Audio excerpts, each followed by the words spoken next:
Hey, mga bagagnaw, mga hilason kay mong dagko, paminaw mo. Ah, grabe naman ka makapagpagagnaw. Ngani mo naw, nipis. Pagkahilas, unsay hilas? Ikaw hilas. Unsay maminaw? Ano maminaw man kami nimo? Na ako'y minsay para ninyo.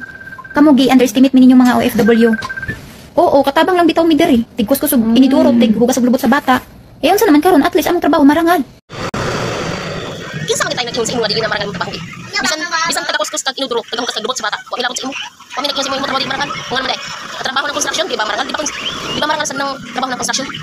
Ikaw, panglat ka talaga, panglat ka. Kaming mga OFW, mga gwapa. Mga gwapa ha. Paminaw. Eh kamo dira, may itsura pa baka mo. Social media diri matulog mi with aircon. Oh, asa ka pa?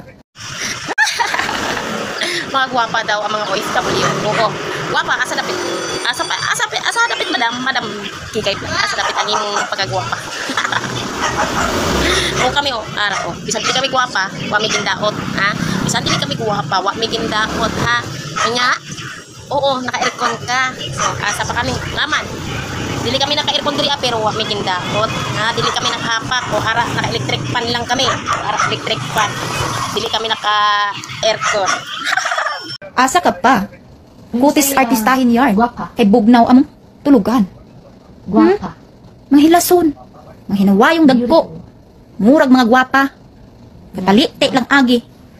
Buang manday mo sa inyo.